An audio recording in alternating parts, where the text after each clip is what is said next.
Good morning students. आज हम लोग लर्न करेंगे concepts of object oriented programming. यानी कि जो आपका सब्जेक्ट है जो प्रोग्रामिंग का, वो आपका ऑब्जेक्ट ओरिएंटेड बेस है। तो उसी को हम लोग यहाँ सीखेंगे कि ऐसा क्या है ऑब्जेक्ट ओरिएंटेड प्रोग्रामिंग के कंसेप्ट में, जो हम लोग अपने प्रोग्रामिंग लैंग्वेज में इम्प्लीमेंट करेंगे। बेसिकली ये ऑब्जेक्ट ओरिएंटेड प्रोग्रामिंग के जो कंसेप्ट है आए कहाँ से। जैसे हम लोग अपनी प्रॉब्लम सॉल्व करने के लिए ह्यूमन लाइफ में अलग अलग तरीके के कॉन्सेप्ट यूज करके प्रॉब्लम को सॉल्व करते हैं, एट लास्ट हमारी प्रॉब्लम सॉल्व हो जाती है। तो इसी तरीके से वही कॉन्सेप्ट जो ह्यूमन यूज कर रहा है, वही कॉन्सेप्ट अगर हम लोग अपने भी प्रोग्राम डेवलप करने के लिए अगर यूज करें, तो हम भी रियल वर्ल्ड प्रॉब्लम को सॉल्व कर सकते हैं। तो उन्हीं कंसेप्ट को ह्यूमन लाइफ से लेकर हमने अपने प्रोग्रामिंग लैंग्वेज में इम्प्लीमेंट किया है, ताकि हम हर रियल वर्ल्ड की प्रॉब्लम को रिजॉल्व कर सकें, सॉल्व कर सकें। नाउ हमारे पास ऑब्जेक्ट ओरिएंटेड अगर आप देखें तो पहला पॉइंट ये है, the world around us is made up of objects like human, building, home, TV, table, chair and so forth. यानी कि जो हमारा वर्ल्ड है, अगर हम अपने वर्ल्ड में अपने चारों ओर देखें तो हम देखेंगे हमारे पास कई सारे ऑब्जेक्ट्स बने हुए हैं, जैसे ह्यूमन, घर, बिल्डिंग, टीवी। ऐसे क्यों? बेसिकली यहाँ पे क्या है कि ऑब्जेक्ट ओरिएंटेड एक मेथडोलॉजी है, एक मेथड है जिसके थ्रू हम सिमिलर ऑब्जेक्ट्स को कंबाइन करके एक दूसरे से इंटरेक्ट करके प्रोग्राम डिजाइन करते हैं। नाउ सबसे पहला स्टेप है ऑब्जेक्ट ओरिएंटेड प्रॉब्लम को सॉल्व करने के लिए, the initial step in solving the object oriented is to identify the objects. यानी कि उस सिस्टम के साथ कौन कौन से ऑब्जेक्ट्स इन्वॉल्व है। जैसे मैंने आपको पिछले चैप्टर में, पिछले वीडियो में दिखाया था कि हम यूनिवर्सिटी लर्निंग सिस्टम की बात कर रहे हैं, तो उसमें टीचर भी है, स्टूडेंट भी है और आपका कोर्स भी है, और भी बहुत सारे होंगे as per your requirement, and I am taking this example. तो बेसिकली सबसे पहला स्टेप होता है ऑब्जेक्ट ओरिएंटेड प्रॉब्लम में, हम ऑब्जेक्ट को आइडेंटिफाई करें, यानी कि कौन कौन से ऑब्जेक्ट्स इंटरेक्ट कर रहे हैं, सिस्टम कौन से डेटा स्टोर कर रहा है। नेक्स्ट आता है कि ये एक फॉर्मल बेसिकली डेफिनेशन है ग्रेडी बूच की ऑब्जेक्ट ओरिएंटेड के लिए। Object oriented programming is a method of implementation in which program are organized as a cooperative collection of object. यानी कि हम अपने ऑब्जेक्ट ओरिएंटेड के एक मेथड है जिसको हम अपने प्रोग्राम में इम्प्लीमेंट करते हैं। और कैसे इम्प्लीमेंट करते हैं? बाय यूजिंग ऑब्जेक्ट, जो आपस में क्या होते हैं, एक दूसरे से कोऑपरेटिव कलेक्शन के फॉर्म में होते हैं, एक दूसरे से जुड़े हुए होते हैं। ईच ऑफ इज रिप्रेजेंट, और हर ऑब्जेक्ट क्या कर रहा है, किसी ना किसी क्लास का वो इंस्टेंस यानी कि पार्ट है। और ये क्लास क्या है, is and whose classes are all members of hierarchy. और ये जो क्लासेस ऑलरेडी डिजाइन है, ये एक हायरार्की के फॉर्म में है, एक रिलेशनशिप, इनहेरिटेंस रिलेशनशिप का यूज करते हुए। अब यहाँ पे ये क्लास क्या है, इनहेरिटेंस क्या है, हम लोग आगे देखेंगे। जब हम इसको समझ लेंगे तो हम आपको ये डेफिनेशन बहुत अच्छे से क्लियर हो जाएगी। आप इनहेरिटेंस रिलेशनशिप समझ लीजिए कि यानी कि आपके अपना परिवार का आपका ट्री, तो हर पर्सन एक दूसरे से जुड़ा हुआ एक हायरार्की बनाता है। यानी कि आप अपने पेरेंट्स से जुड़े हुए हैं, पेरेंट आपके अपने पेरेंट्स से जुड़े हुए हैं, तो दिस इज अ हायरार्की। तो that is a inheritance relationship. अभी आगे देखेंगे इनहेरिटेंस रिलेशनशिप। नाउ अब हम बात करते हैं ऐसे क्या कॉन्सेप्ट है ऑब्जेक्ट ओरिएंटेड प्रोग्रामिंग के जो हम लोग यूज करेंगे। तो सबसे पहला हमारे पास कॉन्सेप्ट है दैट इज एन ऑब्जेक्ट, दूसरा क्लास, तीसरा इनकैप्सुलेशन, चौथा एब्स्ट्रैक्शन, पांचवा इनहेरिटेंस एंड छठा है पॉलीमॉर्फिज्म। नाउ इन्हीं कंसेप्ट को यूज करके हम अपने ऑब्जेक्ट ओरिएंटेड प्रोग्रामिंग की यूज करके हम अपने प्रॉब्लम सॉल्व करेंगे। तो सबसे पहले हम बात करते हैं ऑब्जेक्ट की। सबसे पहले आपको ये पता होना चाहिए एक्चुअली में ऑब्जेक्ट है क्या, किसको ऑब्जेक्ट कहेंगे और किसको नहीं कहेंगे। तो अगर हम ऑब्जेक्ट की बात करें तो ये चार कैटेगरी में यहाँ दिखाया गया है। सबसे पहला है टेंगेबल ऑब्जेक्ट, यानी कि फिजिकल ऑब्जेक्ट जो आपको दिख रहा है, that is a person, vehicle, computer, कुछ भी हो सकता है। यानी कि आपका ये कंप्यूटर भी हो सकता है, ये आपकी टेबल भी हो सकती है, ये आपका ईयरफोन भी हो सकता है। दूसरा है कॉन्सेप्चुअल ऑब्जेक्ट, वो ऑब्जेक्ट जो फिजिकली अवेलेबल ना हो लेकिन कंसेप्ट हो उसके। जैसे कभी आपने देखा होगा कि आपने अपना अकाउंट कहीं फिजिकली हो और आपने उसको एक्सेस, मतलब उसको कहीं से उठाया हो, रखा हो। इसी तरह ईमेल भी आप ऑनलाइन पढ़ते हैं तो स्टोरेज होता है, लेकिन कहीं पे भी आपने ईमेल उठा के हाथ से इधर उधर रखा हो। अब आप प्रोग्राम बनाते हैं, मेमोरी में डेटा स्टोर होता है, तो कभी भी आप फिजिकली उसको इधर उधर शिफ्ट नहीं कर सकते। दैट इज अ कॉन्सेप्ट, यानी कि केवल कंसेप्ट है उसके। तीसरा पार्ट है इसका रोल्स, यानी कि कोई भी object as a role play कर सकता है, स्टूडेंट, टीचर, फॉर एग्जांपल। अच्छा, इवेंट को भी हम एक ऑब्जेक्ट कंसीडर करते हैं, फॉर एग्जांपल सेल। जैसे कोई भी सेल, इनको हम ऑब्जेक्ट क्यों कंसीडर कर रहे हैं अभी आगे देखेंगे आपको। Now an object is a identifiable entity that has set of attributes, behavior and state। यानी कि हर ऑब्जेक्ट एक क्या है, एक आइडेंटिफाइड एंटिटी है जिसके पास अपने कुछ एट्रीब्यूट्स होंगे, कुछ बिहेवियर्स होंगे और स्टेट होगी। अब ये एट्रीब्यूट, बिहेवियर और स्टेट है क्या? Attribute are the individual characteristic that differentiate one object from the other. यानी कि अगर हम दो ऑब्जेक्ट लेते हैं, जैसे आपका एक फैन है और आपका एक स्टूडेंट है, अगर दोनों में अगर डिफरेंस करें तो वो अपनी कुछ अलग कैरेक्टरिस्टिक्स होंगी उसकी, फैन की, और आपके स्टूडेंट की अलग होंगी। जैसे स्टूडेंट की बात करें तो स्टूडेंट का रोल नंबर होगा, स्टूडेंट के मार्क्स होंगे, स्टूडेंट का एड्रेस होगा। और यही हम फैन की बात करें तो फैन की अपनी क्या होगी, एक मॉडल नंबर होगा, दैट इज एन एट्रीब्यूट जो उसको होल्ड कर रहा है। मॉडल नंबर कभी स्टूडेंट का नहीं होगा, ठीक है। और उसका अपना बेसिकली प्राइस होगा, उसका अपना basically number of plates, rotation, बहुत सारी चीजें हैं जो उसकी कैरेक्टरिस्टिक को डिफाइन करती हैं एज अ फैन। तो दीज आर द एट्रीब्यूट जिसमें हम डेटा उसका स्टोर करेंगे, ठीक है। दूसरा बिहेवियर है, यानी कि behaviour define a set of action and object can perform, यानी कि ऑब्जेक्ट क्या क्या एक्शन परफॉर्म करेगा। यानी कि जैसे अगर हम ह्यूमन या स्टूडेंट की बात करते हैं तो स्टूडेंट अपना प्ले भी करता है, रीडिंग भी करता है, स्लीपिंग भी करता है, ईटिंग भी करता है, मूविंग भी करता है। दीज आर द बिहेवियर जो उस ऑब्जेक्ट के पास होंगे, उसका यूज करके वो क्या करेगा, कोई भी एक्शन परफॉर्म करेगा। फैन का अपना क्या बिहेवियर है, दैट इज अ रोटेशन, यानी कि रोटेटिंग, फैन रोटेट करता है, हवा देता है। These are the basically behaviour of that object. Now state क्या है? State is defined as by the set of values held by the attributes। यानी कि जो भी attributes हैं पर्टिकुलर टाइम पे जो भी वैल्यू होल्ड करेंगे वो उस ऑब्जेक्ट की स्टेट कहलाएगी। फॉर एग्जाम्पल, जैसे मैं बात कर रहा हूँ, मैं अभी टीचर हूँ, तो मेरी सारी जो एट्रीब्यूट्स की वैल्यू है वो क्या है, एज अ टीचर है। तो मेरी क्या स्टेट है, एज अ टीचर स्टेट हुई। अगर मान लीजिए मैं, चूंकि मैं पीएचडी भी कर रहा हूँ, तो मैं एक स्टूडेंट का भी रोल प्ले कर रहा हूँ, तो यानी कि मेरी स्टेट क्या है, एज अ स्टूडेंट भी हुई। अब आपकी एक कार है, कार अभी ऑफ स्टेट में है, यानी कि वो बंद है, तो वो किस स्टेट में हुई, ऑफ स्टेट में हुई। लेकिन जैसे ही कार को हमने स्विच ऑन किया तो वो स्टार्ट स्टेट, ऑन स्टेट में आ गई, और जैसे ही वो मूव करेगी वो किस स्टेट में आ जाएगी, मूविंग स्टेट में आ जाएगी। यानी कि हर स्टेट में वैल्यूज क्या हो रही है, एट्रीब्यूट्स की चेंज हो रही है। इसको हम एग्जांपल से समझते हैं ना। हमारे पास ये एक मोबाइल फोन है, अगर आप देखें,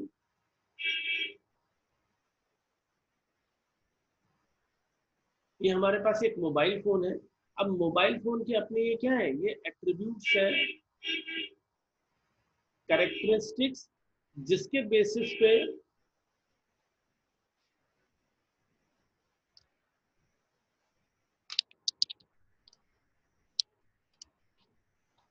बेसिस पे हम यहाँ पे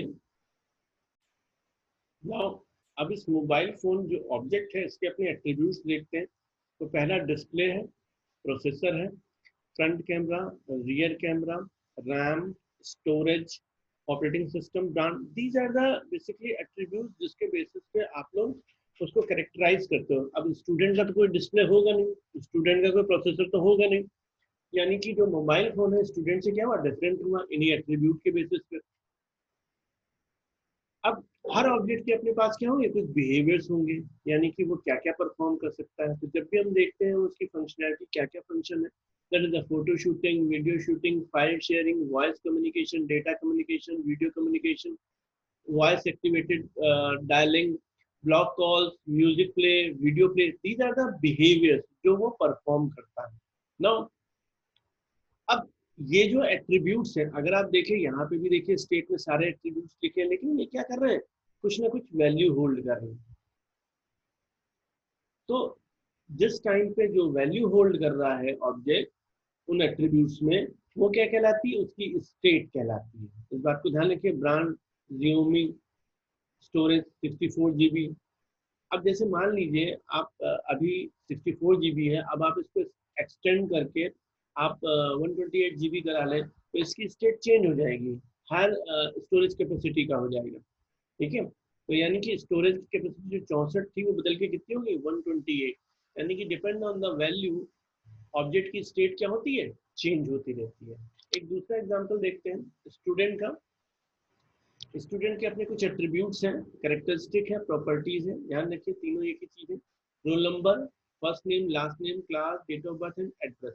इसका अपना बिहेवियर क्या है, studying, sleeping, running, walking, eating and playing. अब ये स्टेट क्या कह रही है इस ऑब्जेक्ट की, ये बेसिकली क्या है, रोल नंबर कंटेन कर रहा है, नेम कंटेन कर रहा है, सब इसकी वैल्यूज देखिए यहाँ पे दी हुई है। इसका मतलब क्या है, ये इस ऑब्जेक्ट की स्टेट है एज अ स्टूडेंट।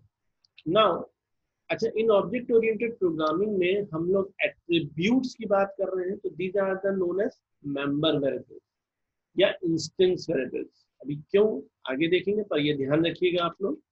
और जो बिहेवियर है उनको हम कहेंगे मेंबर मेथड या फंक्शन। अगर हम लोग C++ लैंग्वेज यूज कर रहे हैं तो वो फंक्शन हो जाता है, और हम लोग जावा यूज कर रहे हैं तो वो मेथड कहलाता है। ठीक है, नाउ ऑब्जेक्ट्स, अब इसको थोड़ा सा और हम लोग देखते हैं particular definition. Object are group of different thing which has some properties. यानी कि ऑब्जेक्ट क्या है, अलग अलग चीजों का समूह है जिसके पास क्या होगी, अपनी कुछ ना कुछ प्रॉपर्टी होंगी, और इन्हीं प्रॉपर्टीज के बेसिस पे एक दूसरे से वो डिफरेंशिएट करेंगे। जैसे हमारे पास टेबल, चेयर एंड बुक, इन सब की प्रॉपर्टीज क्या है, अलग है, इनको कंबाइन मतलब उन्होंने एक ग्रुप कर लिया, that is a different thing, it is known as objects. ठीक, अब जब भी ऑब्जेक्ट ओरिएंटेड सिस्टम की बात करेंगे तो ये एक ऑब्जेक्ट क्या है, fundamental and essential run time entity है, यानी कि एग्जीक्यूशन के समय ही इसकी इंपॉर्टेंस है। एक ऑब्जेक्ट दूसरे ऑब्जेक्ट से कैसे इंटरेक्ट करेगा, बाय मैसेज पासिंग। जैसे आप ये समझ लीजिए कि मैं अभी आपको जो पढ़ा रहा हूँ वो कैसे पढ़ा रहा हूँ, मेरा एक जो टॉकिंग नाम का बिहेवियर है, जिससे कि मैं जो बोल रहा हूँ एज अ मैसेज के फॉर्म में ये आप तक जा रहा है। तो यानी कि मैं, यानी कि टीचर स्टूडेंट से कैसे इंटरेक्ट कर रहा है, by transferring the message from one object to another object. Now यही मैंने पिछले वीडियो में ये एग्जांपल दिया था कि टीचर एक ऑब्जेक्ट है, स्टूडेंट एक ऑब्जेक्ट है, कोर्स एक ऑब्जेक्ट है। देखिए इसके अपने अपने ये एट्रीब्यूट्स होंगे, प्रॉपर्टीज हैं, सबकी अपनी अपनी, सबको दिख रही होगी। ठीक है, और सबके क्या है, बिहेवियर्स है, यानी कि मेथड है या फंक्शन है। एक दूसरे से कम्युनिकेट करेंगे, कैसे करेंगे, बाय मैसेज पासिंग। नेक्स्ट चलते हैं, उसके बाद हम लोग क्लासेस में आ जाते हैं। अच्छा, क्लास बताने से पहले एक छोटा सा कंसेप्ट और बताते हैं। ये बताइए कि आप सब ने केमिस्ट्री पढ़ी होगी कभी ना कभी। तो केमिस्ट्री में हमारे पास बहुत सारे एलिमेंट्स होते हैं, जैसे radio active element, metal element, non metallic, ठीक है, गैस एलिमेंट। तो बहुत सारे अलग अलग एलिमेंट्स होते हैं। ठीक है, ना मैं आपसे पूछना चाहता हूँ कि अगर मान लीजिए कोई एलिमेंट आपको मिला, तो आप उसको किस कैटेगरी में रखेंगे। तो सबसे पहले बात आती है कि सबसे पहले हम उन प्रॉपर्टीज को चेक करेंगे जो पहले से डिफाइन है, यानी कि जो कैटेगरी बनी हुई है उसमें प्रॉपर्टीज एंड बिहेवियर्स पहले से डिफाइन है।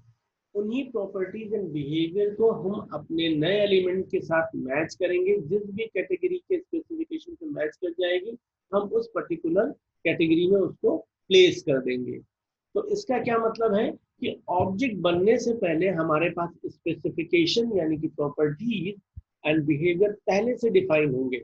फॉर एग्जाम्पल, अगर मान लीजिए ह्यूमन है, तो ह्यूमन की अपनी 2 hands, 2 eyes and hair and say suppose hair है, आंखें हैं, हैंड्स हैं, तो these are the basically specification. और ये स्टडी करता है, दौड़ता है, मूविंग करता है, तो दीज आर द बिहेवियर। यानी कि कोई भी स्पीशीज मिली या कोई भी एलिमेंट मिला, वो उसे हम मैच कराएंगे कि वो किससे मैच कर रहा है। जैसे अब वेजिटेबल की अपनी एक कैटेगरी होगी, उसकी प्रॉपर्टीज अलग डिफाइन होंगी। यानी कि अगर ऑब्जेक्ट आपको बनाना है तो सबसे पहले आपको क्या बनाना पड़ेगा, क्लास बनाना पड़ेगा। और ये क्लास क्या है, ऑब्जेक्ट का ही स्पेसिफिकेशन है, जिसके अंदर प्रॉपर्टीज एंड बिहेवियर पहले से डिफाइन होंगे। ठीक, अब देखते हैं यहाँ पर एक बात। नाउ हम देखते हैं क्लास के अपने एलिमेंट्स। कह रहा है object that share the same attributes and behaviour are grouped into a classes. यानी कि वो ऑब्जेक्ट जिसके अपने कॉमन एट्रीब्यूट्स होंगे, बिहेवियर कॉमन होगा, सेम होंगे, उसे हम एक क्लास के अंदर ग्रुप कर लेंगे। इसका छोटा सा एग्जांपल देख सकते हैं आप लोग, बीसीए सेकेंड ईयर स्टूडेंट्स। अब आप जो बीसीए सेकेंड ईयर के स्टूडेंट्स हैं, वो उसमें थर्ड ईयर का स्टूडेंट क्यों नहीं बैठता है? क्यों? क्योंकि उसके अपने जो एट्रीब्यूट्स, उसके बेसिकली जो प्रॉपर्टीज हैं, वो उस क्लास से क्या हो रही है, डिफर कर रही है। या डिफर कहने का मतलब उसकी स्टेट बदल गई है। तो यानी कि जो similar type group, similar type के ऑब्जेक्ट हैं, अब जैसे ह्यूमन है, ह्यूमन की बात करें तो सारे ह्यूमंस एक ही कैटेगरी में आएंगे, क्योंकि उनकी अपनी प्रॉपर्टीज एंड बिहेवियर क्या होंगे, एक क्लास में ग्रुप्ड है, कॉमन है। अब वेजिटेबल की अपनी कैटेगरी होगी, क्योंकि उसके एट्रीब्यूट्स एंड बिहेवियर अलग होंगे। एंड इसी तरीके से हम लोग बात करें कि फ्रूट्स की कैटेगरी अलग होगी।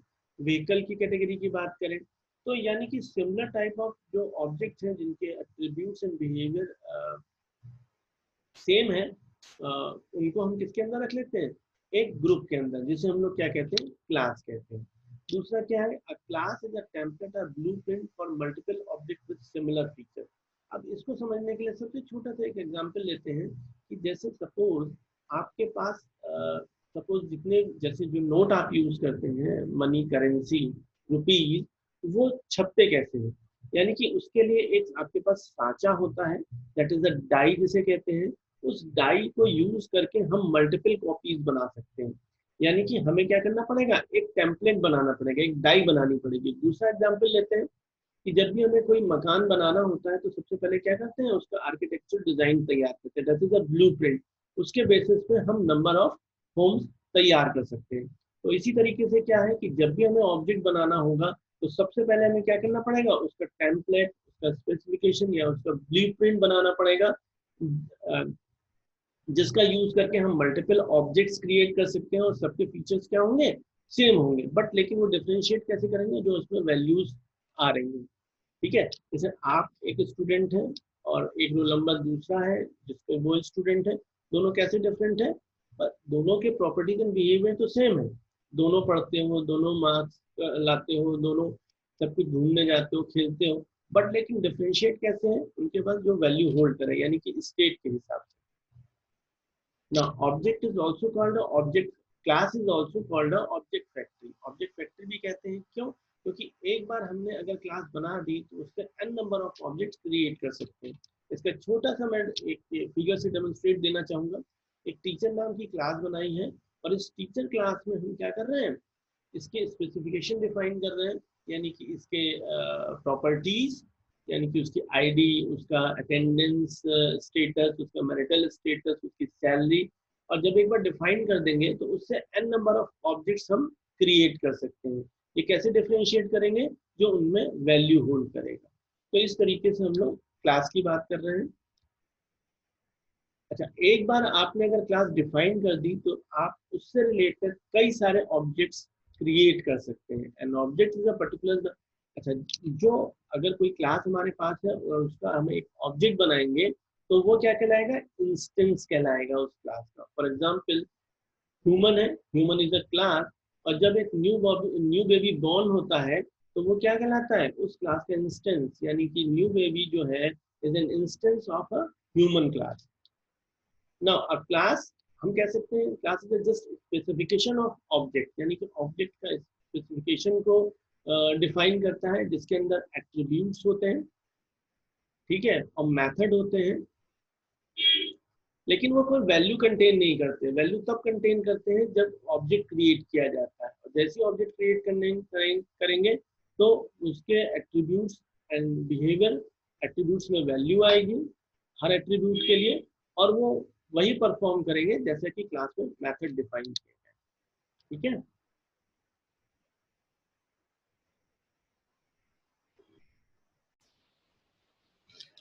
आगे देखते हैं हम लोग।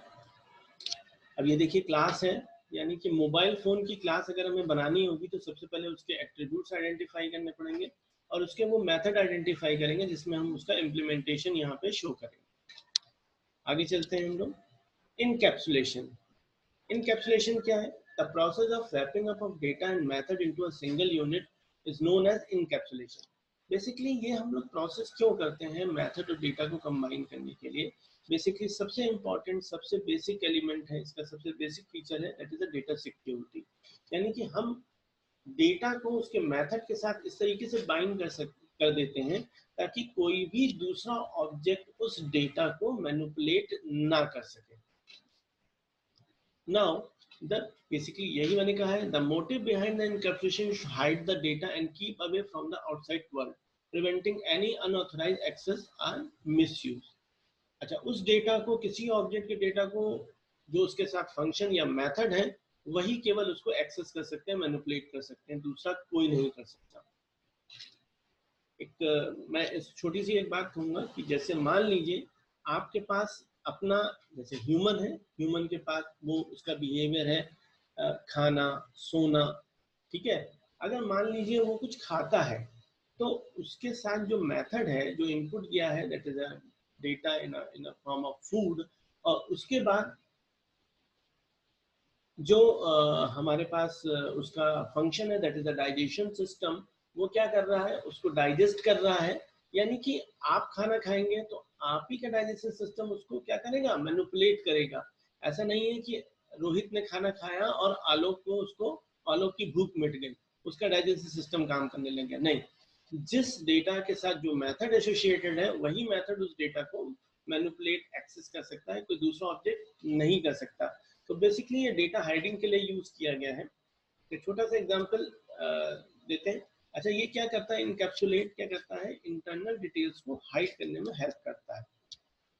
इसका फिगर देख लेते हैं। एक हमारे पास कैप्सूल है जो नॉर्मली हम लोग यूज करते हैं, उसके अंदर इंग्रेडिएंट्स होते हैं, यानी कि जो कंटेंट होते हैं, दैट इज अवेलेबल, और जो फंक्शनैलिटी होती है, यानी कि जब आप खाएंगे तो इंग्रेडिएंट्स जो भी आपके पेट में जाएगा उसके साथ जो फंक्शनैलिटी एसोसिएटेड है उसके करस्पॉन्डिंग वो वर्क करेगा।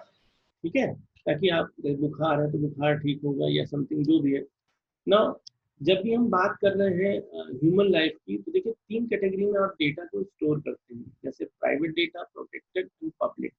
प्राइवेट डेटा के क्या मतलब है कि वो डेटा जो कोई भी एक्सेस नहीं कर सकता है। कोई भी एक्सेस नहीं कर सकता है, इसका मतलब क्या है, जैसे हम छोटा सा एग्जांपल लेते हैं कि आप अगर एटीएम कार्ड यूज करते हैं तो उसका पिन नंबर आप किसी को नहीं बताते हैं। यानी कि वो डेटा जो कि हम किसी को नहीं बताना चाहते उसे हम प्राइवेट रखते हैं। और प्रोटेक्टेड डेटा वो होता है जो हम किसी लेवल तक कुछ लोगों को बताना चाहते हैं। जैसे मान लीजिए आपके एग्जाम में कुछ रिजल्ट आया, वो आपके कुछ ही दोस्तों को बताते हैं, आप घर में नहीं बताना चाहते लेकिन कुछ दोस्तों को बताते हैं, यानी कुछ सीक्रेट्स है जो आप अपने तक रखना चाहते हैं और साथ में कुछ दोस्तों तक रखना चाहते हैं, तो उस डेटा को हम लोग प्रोटेक्टेड कहेंगे। और पब्लिक डेटा वो डेटा है जो कि सबको एक्सेसिबल होगा, कोई भी एक्सेस कर सकता है, जैसे आपका नाम सब लोग पढ़ सकते हैं, जान सकते हैं। ठीक है, तो इस तरीके से हम लोग इनकैप्सुलेशन यूज करते हैं। नाउ नेक्स्ट है एब्स्ट्रैक्शन। एब्स्ट्रैक्शन क्या कह रहा है, the act of presenting essential details without presenting background details is known as abstraction. इसका छोटा सा ह्यूमन लाइफ का हम लोग एग्जांपल लेते हैं। जैसे मान लीजिए जो आप खाना खाते हैं उसका जो डाइजेशन होता है, यानी कि जो कैसे डाइजेस्ट हो रहा है, ये नॉर्मली हम लोग को तो नहीं पता चलता है। अगर आप पढ़ेंगे, डॉक्टर होंगे, तभी उसको पता चल सकता है। यानी कि लेवल ऑफ परसेप्शन अलग अलग हो जाता है। यानी कि आपको केवल उतनी ही चीज दिखाई जा रही है जितनी चीज आपको जरूरत है, जो चीज आपको जरूरत नहीं है वो चीज आपको नहीं दिखाई जा रही है। एक छोटा सा एग्जांपल लेते हैं वॉशिंग मशीन का। वॉशिंग मशीन में आपके पास, आप कपड़े धोते हैं, आपके पास बटन दिए होते हैं, आप उसको बटन को सेट करते हैं और वो अपना ऑटोमेटिक काम करने लगता है। लेकिन वो अंदर से कैसे काम कर रहा है इसको क्या कर रहा है, हाइड कर रहे हैं। तो बेसिकली अगर हम इसका एडवांटेज देखें एब्स्ट्रैक्शन का, तो ये कॉम्प्लेक्सिटी को हाइड करता है, यानी कि वॉशिंग मशीन कैसे चल रही है, एरोप्लेन कैसे चल रहा है, इन सबको क्या कर रहा है, हाइड कर लेता है उसकी कॉम्प्लेक्सिटी को। अच्छा, मॉडल को ये सिंप्लीफाई करता है, आसान बनाता है ताकि आप उस पर काम कर सकें। अच्छा, ये फोकस करता है कि ऑब्जेक्ट क्या करता है, लेकिन इस पे नहीं करता है कि ऑब्जेक्ट कैसे करता है। ठीक है, ये सिक्योरिटी प्रोवाइड करता है, प्राइवेट पब्लिक एंड प्रोटेक्टेड, इन तीनों का यूज करके प्रोवाइड रिलायबिलिटी, यानी कि डेटा मैनिपुलेट कोई नहीं कर सकता, इसलिए रिलायबल होगा। छोटा सा एग्जांपल देखते हैं मोबाइल फोन का। मोबाइल फोन के अंदर मदरबोर्ड, स्क्रीन वगैरह, बैटरी, बहुत सारी चीजें लगी होती हैं, उनकी अपनी फंक्शनैलिटी होती है। ये सब कंबाइन यानी कि इनकैप्सुलेट कर दिया जा रहा है एक सिंगल एंटिटी में, that is the mobile phone. और आपको उतनी ही चीजें दिखाई जा रही है जितनी की आपको जरूरत है, यानी कि कीपैड यूज होगा, स्क्रीन टच होगा। तो दिस इज नोन एज, जो आपको केवल दिखाया जा रहा है वो एब्स्ट्रैक्शन, और जो इन सब चीजों को कंबाइन किया जा रहा है एक एंटिटी में, दैट इज द इनकैप्सुलेशन। कोई भी ऑब्जेक्ट होगा उसकी अपनी कोर फंक्शनैलिटी होगी एंड उसका इम्प्लीमेंटेशन होगा, और एक इंटरफेस प्रोवाइड कर दिया जाएगा ताकि वो दूसरे ऑब्जेक्ट से क्या कर सके, इंटरैक्ट कर सके। पॉलीमॉर्फिज्म, पॉलीमॉर्फिज्म का मतलब है, पॉली का मतलब मैनी, मॉर्फिज्म का मतलब form, this is a Greek word, यानी कि इसका मतलब है वन थिंग मैनी फॉर्म्स। यानी कि जैसे हम लोग ह्यूमन लाइफ में इस पॉलीमॉर्फिज्म को देखते हैं, जैसे आपका एक बिहेवियर है दैट इज अ टॉकिंग, जब आप बात करते हैं किसी टीचर से तो एडिकेट मैनर में बात करते हैं, जब आप पेरेंट्स से बात करते हैं यानी कि फादर से तो बहुत ही मतलब सही से बात करते हैं, लेकिन मम्मी से बात करते हैं तो थोड़ा कैजुअल हो जाते हैं, फ्रेंड से करते हैं तो वो पूरा कैजुअल हो जाते हैं। यानी कि आपका एक बिहेवियर है लेकिन अलग अलग सिचुएशन में क्या कर रहा है, अलग अलग बिहेव कर रहा है। छोटा सा एग्जाम्पल लेते हैं कि अगर मान लीजिए फॉर एग्जाम्पल अगर हम कोई एडिशन का ऑपरेशन अप्लाई कर रहे हैं, अगर 2 नंबर लिया तो उसका सम करेगा, लेकिन अगर वो जो 2 नंबर हैं वो नंबर ना होकर स्ट्रिंग होगा और उसमें सम अप्लाई करेंगे तो क्या करेगा, वो कॉन्केटिनेशन कर देगा, यानी कि दोनों को जोड़ देगा। जैसे लिखा है रोहित प्लस कुमार, तो पूरा हो जाएगा रोहित कुमार। ठीक है, यही चीज अगर 2+3 लिखेंगे तो क्या रिजल्ट प्रोड्यूस करेगा, 5। यानी कि एक ही चीज है, अलग अलग सिचुएशन में अलग अलग इंग्रेडिएंट्स पे अलग अलग बिहेव कर रही है। नाउ अब इसमें छोटा सा एग्जांपल और भी देख सकते हैं, जैसे पॉलीमॉर्फिज्म में, जैसे मान लीजिए कोई ये गर्ल है, गर्ल अगर पढ़ा रही है तो टीचर रोल प्ले कर रही है, इसी तरीके से वो फैमिली को देख रही है तो वो एज अ मदर शॉपिंग करने जा रही है, मतलब अलग अलग सिचुएशन में अलग अलग वो बिहेव कर रही है। यानी कि वो किसी की बेटी भी हो सकती है, किसी की मदर भी हो सकती है, किसी की सिस्टर भी हो सकती है। इसी तरीके से ह्यूमन की बात करें, जेंट्स की बात करें, मेल भी, तो मेल भी इसी तरीके से मल्टीपल कैरेक्टर एग्जिस्ट करता है डिपेंडिंग ऑन द सिचुएशन। ठीक, इसी तरीके से हम लोग इस ऑब्जेक्ट ओरिएंटेड सिस्टम में अभी तक हम लोग सी में क्या कर पाते थे कि एक फंक्शन, अगर एक फंक्शन है एक नाम के एक से अधिक नहीं बना सकते हैं, लेकिन हम इस ऑब्जेक्ट ओरिएंटेड सिस्टम में एक नाम के एक से अधिक फंक्शन बना सकते हैं, और वो अलग अलग चीज़ों को अलग अलग आर्गुमेंट पे वो अलग अलग तरीके से इम्प्लीमेंट करके हम उसे हैंडल कर सकते हैं। यानी कि सिंगल नेम मल्टीपल फॉर्म्स, जैसे शेप ड्रॉ बनाई है हमने, उसको ट्रायंगल का भी ड्रॉ कर रहा है, रेक्टेंगल भी ड्रॉ कर रहा है, सर्कल भी ड्रॉ कर रहा है, depending on the arguments. Now last है that is the inheritance. Inheritance एक प्रोसेस है जिससे कि एक क्लास की जो प्रॉपर्टी है दूसरे क्लास में क्या होती है, एक्वायर कर ली जाती है, इनहेरिट कर ली जाती है। इसका छोटा एग्जांपल मैं आपके घर से लेता हूँ, जैसे आपके पेरेंट्स हैं और आप हैं, यानी कि आप कभी कभी जैसे आप बाहर जाते होंगे तो कई बार ये कमेंट मिलते होंगे कि आपकी जो लिविंग स्टाइल है वो आपके फादर से मिलती है, बोलने की स्टाइल आपकी मदर से मिलती है। ये प्रॉपर्टीज आई कहाँ से, यानी कि कहीं ना कहीं आप पेरेंट्स से उस प्रॉपर्टी को एक्वायर करके अपने पास लेके आ रहे हैं जीन के थ्रू। यानी कि आपके पास अपनी भी प्रॉपर्टी रहेगी एज वेल एज किसकी प्रॉपर्टी रहेगी, आपके पेरेंट्स की। यानी कि जो भी नई चीज बन रही है उसके पास पुरानी प्रॉपर्टी को भी एक्वायर कर रहा है, साथ में नई प्रॉपर्टी को एक्वायर कर रहा है। तो ये जो प्रॉपर्टी एक्वायर की जाती है ये प्रोसेस क्या कहलाती है, इनहेरिटेंस। अब जैसे मैंने इनहेरिटेंस हायरार्की की बात की, रिलेशनशिप की बात की है, तो अब आप देखिए मैमल्स नाम की एक क्लास बनी है, इसके अंदर 3 डिफरेंट टाइप्स के कैटेगरी है, जैसे dog, cats and human. Cat भी फर्दर सब डिवाइड किया गया, लॉयन, टाइगर एंड लेपर्ड। एक बात का ध्यान रखिए, जब हम सब कैटेगरी करते हैं तो कुछ स्पेसिफिक एट्रीब्यूट्स पे उनको डिफरेंशिएट करेंगे। कॉमन एट्रीब्यूट करते हैं तो हम जनरलाइज क्लास बनाते हैं, और जब हम स्पेसिफिक करते हैं तो हम सब क्लास बनाते हैं। यानी कि मैमल्स की जितनी भी प्रॉपर्टी है वो किस में आ जाएगी, कैट्स में आ जाएगी, अगर वो प्रोटेक्टेड या पब्लिक है तो। और इसी तरीके से कैट्स की जितनी प्रॉपर्टीज है वो किस में आ जाएंगी, टाइगर एंड लॉयन में आ जाएंगी। यानी कि it support the concept of hierarchical classification. Deeply inherited subclasses inherit all the attributes from each of ancestors in class hierarchy। यानी कि जो भी क्लास है वो अपनी ऊपर वाली क्लास से क्या कर रही है, प्रॉपर्टीज को इनहेरिट कर रही है। छोटा एग्जांपल और भी देखते हैं हम लोग। यानी कि जिस क्लास से हम इनहेरिट कर रहे हैं वो हमारी क्या कहलाती है, बेस क्लास कहलाती है, और जिसमें इनहेरिट हो रही है वो हमारी क्या कहलाती है, ड्राइव क्लास। ये भी ध्यान रखिएगा, सुपर क्लास, सब क्लास, पेरेंट क्लास, तो यानी कि उसकी सब class that is the child class, base class and drive class. ये ध्यान रखिएगा। हम इन्हीं बेसिकली कीवर्ड्स का यूज करेंगे कि सुपर क्लास का मतलब पेरेंट क्लास की बात कर रहे हैं, या बेस क्लास की बात कर रहे हैं, सब क्लास की बात की तो चाइल्ड क्लास या ड्राइव क्लास जो इनहेरिट होकर नई क्लास बन रही है। नाउ एक अनदर इसका इंपॉर्टेंट कॉन्सेप्ट है, that is a reusability. Reusability का क्या मतलब है, जो चीज ऑलरेडी क्रिएटेड है हम उसको दोबारा नहीं क्रिएट करेंगे, उसको रीयूज कर लेंगे।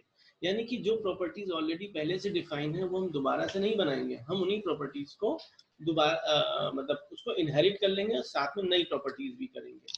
अच्छा, ऐसा क्यों कर रहे हैं?